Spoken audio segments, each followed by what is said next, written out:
बिस्मिल्लाहिर्रहमानिर्रहीम, अस्सलाम वालेकुम। आप देख रहे हैं एसएस टीवी और मैं हूं शाहिद सकलैन। आज की इस वीडियो में हम बात करेंगे कि काजी फ़ाइज़ ईसा के जो फैसले के रसगुल्ले थे वो दोस्तों से ना उगले जा रहे हैं और ना निगले जा रहे हैं। क्यों, इस पर बात करेंगे। और दूसरा बात करेंगे कि भारत ने जूते भी खाए हैं और प्याज भी खाए हैं, और अब जो है बाकायदा तौर पे जहाँ तक चीन आ चुका था उस एरिया को उन्होंने अपना डिक्लेयर कर दिया है। गालवान वैदी को उन्होंने ले लिया है और उन्होंने कहा कि ये लाइन ऑफ एक्चुअल कंट्रोल है। इसके ऊपर बात करेंगे। पहले ज़रा चीन लद्दाख वाले मामले के ऊपर बात करते हैं। हुआ कुछ यूँ कि अब इंडिया ने बाकायदा तौर पे सरेआम माफ़ी मांगी है चीन से, और उनने दरख्वास्त की है कि आप मेहरबानी करें कि चीन जो है वो अपने मौक़िफ़ से ज़ाहिर है। जैसे मैं पहली वीडियोज़ में भी बता चुका हूँ, आपको पता है कि चीन जो है वो अपने मौक़िफ़ से पीछे नहीं हट रहा, वो अभी भी वहीं कायम है। वो कहते हैं कि जी जहाँ तक हम आ चुके हैं ये एरियाज़ हमारे हैं और हम यहीं रहेंगे। अब ये लाइन ऑफ एक्चुअल कंट्रोल है जहाँ तक हम आ चुके हैं। पहले ये था कि ये एरिया दोनों तरफ से इनके दरमियान मुआहदा हुआ था, दोनों तरफ से ये एरिया खाली था। दोनों जो है वो वहाँ तक उनके आके आर्मी या कुछ आर्मी आके वहाँ पे कोई ऐसा काम नहीं करती थी। अब ये हो गया कि भारत ने जो एक दरअंदाज़ी की थी लद्दाख में, और उसने जाके वहाँ पे तामीरात की थी, और चीन ने आके सबक सिखाया था, और चीन काफ़ी अंदर आ गया था। और कहते हैं ना कि घुस के मारा, जैसे उनके अदाकार अपनी फ़िल्मों में कहते हैं, वो तो फिल्मों में कहते हैं, चीन ने एक्चुअली घुस के मारा, खूब धोया, अपने पास लोग रखे जिनको ये पहले मान नहीं रहे थे। पहले तो मरे हुओं को नहीं मान रहे थे, कहते थे 3 मरे हैं, फिर बाद में पता चला कि 20 मरे हैं। पहले मान नहीं रहे थे, कुछ लोग ज़ख्मी हुए हैं, पहले 30 कह रहे थे, बाद में 75 हुए, अब वो 100 से भी ऊपर जा चुके हैं। क्योंकि ये जो इनके झूठ थे, वो जो वहाँ इंडिया के लोग हैं, जो भारत के अंदर लोग मौजूद हैं, जो उनके लवाहिकीन हैं, जो वहाँ पे मारे गए हैं फ़ौजी, उनके लवाहिकीन जो हैं, या जो कैद थे चीन के पास, उनके लवाहिकीन अब वो सामने आना शुरू हो गए थे, और बाकायदा तौर पे सोशल मीडिया पे सामने आना शुरू हो गए थे, और कहना शुरू हो गए थे कि जी हमें हमारे प्यारों के बारे में बताएं, कहाँ गए हैं वो लोग, वो वापस नहीं आए, ना उनकी कोई मैयत वापस आई है, ना वो खुद वापस आए, क्या हुआ है। तो इस सूरत हाल में मोदी को सुबकी का सामना करना पड़ा। अच्छा, अब सूरत हाल यूँ ही है कि अब चीन जो है उसने डिक्लेयर कर दिया कि वादी गालवान एक तो ये हमारी है, अब जो है इस पे भारत दावा नहीं करेगा। दूसरा उन्होंने कहा है कि जी चाइना जहाँ तक कब्ज़ा कर चुका है तो चीन वहीं पे ही रहेगा, वो पीछे नहीं जाएगा। और तीसरा जो है उन्होंने ये कहा है कि आइंदा कोई फ़ौजी सरहद अबूर नहीं करेगा, और अगर आइंदा भारतीय फ़ौजियों में से किसी ने ऐसी कोई कोशिश की तो अब तो हमने छोड़ दिया है, थोड़ा सा बताया है, आइंदा जो है वो काम फिर इससे आगे जाएगा। अच्छा, सिचुएशन वहाँ पर अभी कूल डाउन हुई है, लेकिन मामलात कशीदा मतलब उस तरह इसका ख़त्म नहीं हुआ मामलात अभी कशीदा हैं। अभी तक की इतलात हैं वो उसके मुताबिक वहाँ पे 20 गांव भी लाइन ऑफ एक्चुअल कंट्रोल के जो करीब गांव हैं वो चीन ने और वहाँ पे खाली करवा लिए हैं, और दूसरा वहाँ पे अभी भी हल्की फुल्की जो झड़पें हैं वो जारी हैं।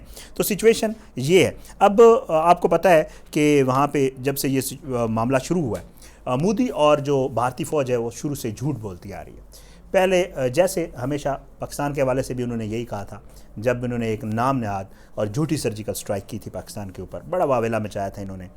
इनको जब मार पड़ती है तो ये उसको कवर करने के लिए फिर झूठ बोलते हैं, और झूठ बोलते हैं तो फिर झूठ की इनके पास कोई दलील नहीं होती। यहाँ हमारे यहाँ जब इन्होंने 27 फरवरी को हमने इनको मारा, एक इनका पायलट अपने पास रखा, और उसके बाद वहाँ पे दावा किया गया कि जी हमने सर्जिकल स्ट्राइक की है और दहशतगर्दों का एक हमने कैंप तबाह किया है। एक बेचारा कौवा मरा था, 2-4 दरख्त थे जिस पे इमरान खान साहब ने बाकायदा एहतजाज भी किया था यूएन में जाके कि जी हमारे दरख्त शहीद किए इन्होंने। तो बहरहाल फिर उसके बाद वो झूठ बोलते हैं, फिर कहते हैं कि जी अच्छा, फिर उस वक्त भी उनको वहाँ पे सहाफ़ियों ने और वहाँ पे जो इन्वेस्टिगेटिव जर्नलिस्ट हैं या वहाँ पे जो तज्ज़ियाकार हैं वो भी यही कह रहे थे कि जी आप बताएं, आपके पास कोई तस्वीरें होंगी जब आप कोई सर्जिकल स्ट्राइक करते हैं, आपके पास कोई उसके शवाहिद होंगे, कोई आपने कुछ मारा होगा वहाँ पे, जैसे हमने तो यहाँ दिखा दिया था, आप कुछ दिखाएं। तो भारत ने वहाँ पर ना भारतीय फ़ौज कुछ दिखा पाई थी, ना हुकूमत कुछ दिखा। अब चीन के साथ भी यही मामला है। चीन के साथ भी वहाँ पर वो कह रहे हैं, पहले उन्होंने कहा कि जी जब ये मामला हुआ, और पहले तो तस्लीम नहीं कर रहे थे हमारे कुछ मरे हैं, कह रहे थे जी हमने अंदर घुस के मारा है, जी हमने चीनियों के 40 फौजी मार दिए हैं, चीन इस मामले पे आ नहीं रहा, बता नहीं रहा। तो ऐसा कुछ ना तो इनके पास तस्वीरों में है, ना इनके पास कोई सबूत है। पहले ये कह रहे थे हमने मारा है, और अब वो मान रहे हैं कि नहीं जी हमारे जो है वो काफ़ी सारे लोग इसमें मरे भी हैं और कुछ ज़ख्मी भी हुए हैं। और अब जो है बाकायदा तौर पे, पहले वो मान नहीं रहे थे, अब ये हुआ कि अब 10 फ़ौजी जो है वो चीन ने आज़ाद कर दिए। ये कहाँ से आए थे? पहले तो आप मान ही रहे थे, आप कहते थे हमारे कोई फ़ौजी चीन के पास नहीं है। अच्छा, उन फ़ौजियों में एक लेफ्टिनेंट कर्नल है, 3 मेजर हैं, 10 फ़ौजी, मतलब ये कोई मजाक नहीं है। लेफ्टिनेंट कर्नल और मेजर अगर आपके किसी मुल्क के कब्ज़े में हों, फिर आपने उनसे दरख्वास्त की थी आप मेहरबानी करें इनके साथ सलूक ठीक कीजिएगा, इन पर कोई तशद्दुद नहीं कीजिएगा, ये जंगी कैदी हैं, इनके साथ आपने सलूक उनके वाला करना है। तो अब जो है, मैंने जैसे कहा था कि मोदी साहब ने जूते भी खाए हैं, जूते खूब खाए हैं, आइंदा भी खाएंगे, और प्याज भी खा लिए। अच्छा था, बेहतर था पहले ये प्याज खा लेते तो जूते ना खाना पड़ते।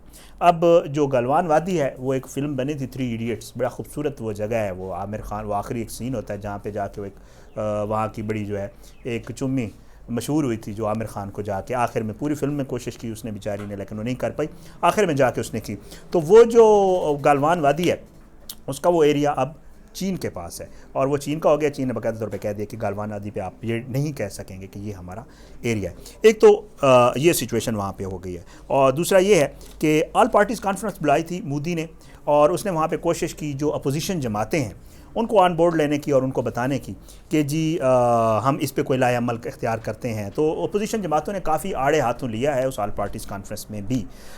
उसके हवाले से कहा जा रहा है कि वहाँ पे बड़ी तनकीद हुई। उन्होंने कहा कि जी एक तो जी आपने खुद ये सारा जितना भी गंद है ना मोदी साहब, ये आपने खुद किया है, तो इस गंद को आप और बीजेपी संभालें, ये आप हमारे कंधों पर डालने की कोशिश मत करें। सोनिया गांधी के हवाले से कहा जा रहा है वहाँ पे कि उन्होंने काफ़ी तनकीद की राह के ऊपर, और उन्होंने कहा कि जी हमारी एजेंसियाँ क्या कर रही हैं, आप हमें बताएं कि हमारे फ़ौजी हैं कहाँ, हुआ क्या है, आप लोगों ने बिल्कुल अंधेरे में रखा है। अच्छा, फिर चीन ने हमारी बॉर्डर क्रॉस की है या हमने चीन की बॉर्डर क्रॉस की है, आप पहले कुछ और कहते हैं आप कुछ और। तो बहरहाल वो जो ऑल पार्टीज़ कॉन्फ्रेंस थी वो भी नाकाम हुई है, और वो सारा ना अपोजिशन ने मलबा डाल दिया है उसके ऊपर, बीजेपी और मोदी की हुकूमत के ऊपर, जी आप भुगतें इसको। तो आप जो है चीन को भी डील करें, आप यहाँ अपोजिशन को भी फेस करें। उनके जो तज्जियाकार हैं, जो आज़ाद तज्जियाकार हैं, अजय शुक्ला का, सुहासिनी हैदर हैं, वो ट्वीट्स कर रहे हैं और वो वहाँ पे आड़े हाथों ले रहे हैं मोदी को, और वो कह रहे हैं कि जी आप हमें बताएं कि ये एक्चुअल मामला तो आप ज़रा क्लियर करें ना। तो मोदी हुकूमत जो है वो कोई मामला क्लियर नहीं कर पा रही। तो इस तरह मोदी साहब को जो अब तक की अपडेट्स हैं उसके मुताबिक जो है चीन ने, बाकायदा मेरे पास पड़ा हुआ है कि चीनी वज़ीर ख़ारजा ने एक ट्वीट किया है, और उन्होंने कहा है कि जी भारतीय फ़ौजियों ने लाइन ऑफ एक्चुअल कंट्रोल पर तामीरात गिरा दी हैं। कई बार एहतजाज रिकॉर्ड कराने के बावजूद भारतीय इश्ताल अंगेज़ी जारी रही, तो हमने ये दिफा के तौर पे जो इक़दामात किए हैं वो जो है हमने किए थे।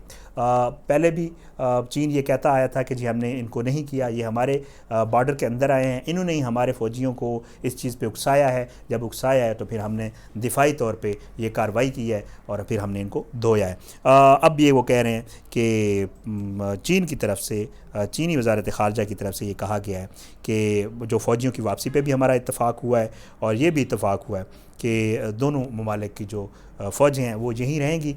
और उसके अलावा अब भारतीयों ने ये हमें यकीन दहानी करवाई है कि वो आइंदा कोई ऐसा अमल नहीं करेंगे, और साथ मोदी ने ये यकीन दहानी करवाई है, रूस के ज़रिए इन्होंने यकीन दहानी करवाई है कि जी आप जो है, हम जिन लोगों ने यहाँ पे ये बॉर्डर पे हमारे फ़ौजियों ने अमल किया था, हम उनको इन्वेस्टिगेट भी करेंगे और उनको हम सज़ा भी देंगे। तो ये तो थी मोदी साहब की सूरत हाल। दूसरा एक मैं थोड़ा सा जिक्र करना चाहूँगा, कल हमारे काफ़ी सारे दोस्तों ने जो है रसगुल्ले खाए हैं सुप्रीम कोर्ट में। बड़े लोग थे, मैं खुद सुप्रीम कोर्ट में मौजूद था, और जब ये हेयरिंग हो रही थी मैं अंदर मौजूद था, फिर हम बाहर थे जब ये बाकायदा तौर पे फ़ैसला सुनाया गया। तो हम हमारे कुछ दोस्त बाहर निकले, और यकीन जाने मैं इस चीज़ का गवाह हूँ, बल्कि मेरे साथ एक दोस्त सहाफ़ी हैं वो भी खड़े हुए थे। मैंने उनको कहा कि इनके बस में नहीं आ रहा कि ये यहाँ पे नाचना शुरू कर दें कोर्ट रूम नंबर 1 के बाहर। हमारे कुछ सहाफ़ी दोस्त भी थे उसमें, कुछ और दोस्त भी थे। बाकायदा तौर पे बड़ा जश्न मनाया गया। फिर जब बाहर निकले हम लोग, काफ़ी देर हम वहाँ पे रहे, कल मैंने वीडियो भी की वहाँ से, तो वहाँ पे बाहर भी यही माहौल था। फिर कुछ लोग भाग के गए, उन्होंने बड़े बड़े मिठाई के टोकरे लिए और कैमरों के सामने मिठाई खाई गई। ये वो दूसरी मिठाई थी, पहले भी एक मिठाई खाई गई थी पनामा वाले केस में, और अब ये दूसरी मिठाई खा गई थी। वो बाद में पता चला था वो मिठाई गलत खाई गई है, वो वापस निकल नहीं सकी थी, क्योंकि पता चला था 2-3 दिन बाद। ये उसी दिन पता चल गया कि ये मिठाई तो गलत खाई गया। अब क्योंकि अंदर जा चुकी थी वो, अब उगली नहीं जा रही। और वो लोग जो कल बड़े खुश हो रहे थे और बड़ा मामला हो रहा था, कहा यह जा रहा था कि इमरान खान इस्तीफ़ा दे, मजबूर किया जाए इमरान खान को इस्तीफ़े मुस्लिम लीग नून, और मुस्लिम लीग नून के ज़ाहिर बात है वो दोस्त जो हमारी सहाफ़त में भी ऐसे हैं जो सपोर्ट करते हैं मुस्लिम लीग नून को, और उनके मौक़िफ़ को जो है वो कह रहे थे कि जी वज़ीर-ए-आज़म को इस्तीफ़ा दे देना चाहिए, सदर ने बदनीति पे बनाया। ये सारा मामला यूँ करके उन्होंने काफ़ी ना ब्लेम करने के हुआ कुछ यूँ कि जो काजी फ़ाइज़ ईसा की टीम में अहम रुक जो है वकील हैं, उनको आप जानते हैं, बाबर सत्तार, काफ़ी मशहूर वकील हैं। जब ये फैसला आया काफ़ी ये दोस्त हमारे खुश हुए, इनको पता ही नहीं चला कि फ़ैसला क्या है। एक तो फैसला अंग्रेज़ी में था, अंग्रेज़ी वाला फैसला थोड़ा पढ़ना मुश्किल होता है, 11 सफ़ात थे, थोड़ा टाइम लगना था, ज़ाहिर बात है।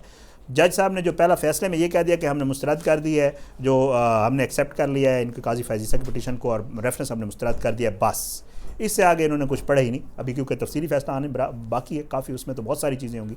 अभी का जो 11 सफ़ात का जो फैसला है उसमें तो वाज़े तौर पर ये नज़र आ रहा है।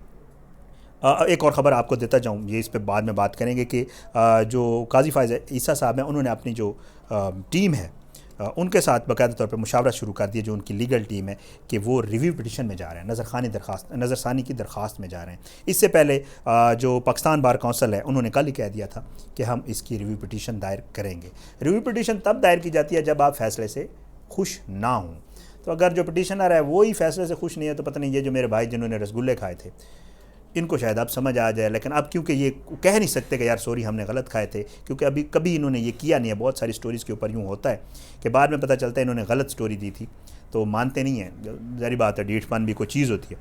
बहरहाल कल का जो फैसला था उसमें अहम चीज़ जो थी वो ये थी कि सुप्रीम कोर्ट, थोड़ा सा मैं फैसला तो तफसील सब कुछ बता चुके हैं, लेकिन FBR के हवाले से बड़ी अहम बातें थी उसमें, जिसको बाद में क्योंकि अंग्रेज़ी में था थोड़ा आगे था तो लोगों ने पढ़ा नहीं, तो उसके ऊपर फिर खुशियाँ मनाना शुरू कर दी। उसमें सुप्रीम कोर्ट के 10 रुकनी बेंच ने 7-3 की अक्सरियत से मामला FBR को भेजने का फ़ैसला सुनाया था। जस्टिस मंसूर अली शाह, जस्टिस याया अफरीदी और जस्टिस महबूब बाकर ने मामला FBR को भेजने पर इख्तलाफी नोट लिखा था। तफसीली फ़ैसले के बाद जो है नज़रसानी की दरख्वास्त के लिए पाकिस्तान बार काउंसिल। अच्छा, एक चीज़ जो अहम थी, जस्टिस काजी फ़ाइज़ ईसा और उनकी जो बेगम है उन्होंने बाकायदा तौर पे सुप्रीम कोर्ट ने उनसे पूछा था, पहले उन्होंने वफाक के वकील से पूछा था फ़रूक नसीम से कि जी मामला FBR को भेजें, उन्होंने वज़ीर-ए-आज़म और सदर से पूछ के बाकायदा तौर पे कहा कि ठीक है जी बिल्कुल आप भेज दें, हम राज़ी हैं। जब उन्होंने काजी फ़ाइज़ ईसा और उनकी बेगम से पूछा कि जी हम भेजें, तो उन्होंने उस पर इनकार किया कि नहीं जी FBR पे को आप मामला ना भेजें। मुवक्कफ़ हुकूमत का पहले से ये था कि FBR को जाए, तो सुप्रीम कोर्ट ने भी FBR को ही फ़ैसला भेजा है। तो पता नहीं इसमें किसकी हार हुई है किसकी जीत। कल तो लोग कह रहे थे कि जी हार किसी हुकूमत हार गई है। बहरहाल उन्होंने जो सुप्रीम कोर्ट ने जो डिसीजन दिया उसमें यह है कि in land revenue commissioner notice Qazi Faez Isa के अहल खाना को जारी करें, फैसले के 7 रोज़ में नोटिस जारी किया जाए, और FBR नोटिस में बरतानिया में जायदादों के ज़राए आमदन पूछे, इन्वेस्टिगेशन रिगार्डिंग वही जो जायदादें खरीदी गई और 7 लाख पाउंड बाहर गए और उनका क्या मामला था मनी ट्रेल के हवाले से, अब FBR इन्वेस्टिगेट करेगा।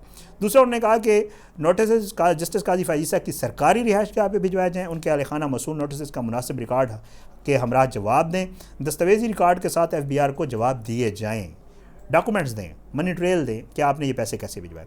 फैसले में कहा गया कि रिकॉर्ड बैरून मुल्क है तो फ्राहम करना मुतल्लिका लोगों की जिम्मेदारी है।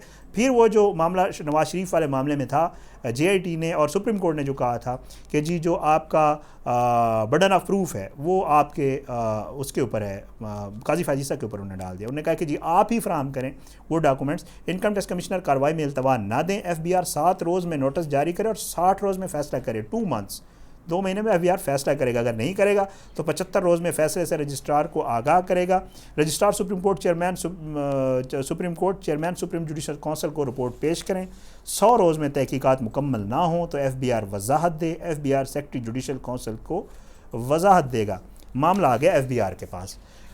जो काजी फ़ाइज़ ईसा साहब की तरफ से एक थोड़ा सा जो लगता है कि उनको थोड़ा खौफ है, और वो कह रहे हैं कि FBR जो है हुकूमत के ज़ेर असर है, और उनके वकील ने और जो वकला और हैं वो ये कह रहे हैं कि FBR के ऊपर हुकूमत प्रेशराइज़ करके ये हो सकता है कि काजी फ़ाइज़ ईसा के ख़िलाफ़ वहाँ पे चीज़ें आ जाए, और FBR कहे कि हम इनके जो डॉक्यूमेंट्स हैं इनसे मुतमईन नहीं है। अगर वो मुतमईन नहीं होते हैं तो फिर वापस जो है वो जो बॉल है वो चली जाएगी जुडिशल जुडिशल काउंसिल के पास। तो मामला जहाँ से चला है वहीं पे जाके ये जो बीच वाला एक स्टेप आया था वो बीच में रुक गया, अब मामला दोबारा वापस उधर चला जाएगा। तो अब मेरे भाई जिन्होंने रसगुल्ले खाए थे वो अभी थोड़ा मज़ीद इंतज़ार करें, ये तो उन्होंने खा लिए हैं, बाकी आगे खाने के लिए थोड़ा सा वेट करें, क्योंकि अभी ये इस पर थोड़ा टाइम लगेगा। पिक्चर अभी बाकी है मेरे दोस्त। और दूसरा मोदी साहब के हवाले से थी कि मोदी साहब जो हैं वो भी थोड़ा सा इंतज़ार करें, क्योंकि उनकी पिक्चर भी अभी मुझे लग रहा है थोड़ा सा मज़ीद अभी थोड़ा कुछ और भी होने वाला है उसके। आने वाले किसी वीडियो तक के लिए मुझे इजाज़त दें। मेरे YouTube चैनल SSTV को सब्सक्राइब करें, बेल आइकन को ज़रूर क्लिक करें। अगली किसी वीडियो तक के लिए मुझे इजाज़त दें। अपना बहुत ख्याल रखिएगा। अल्लाह हाफ़िज़।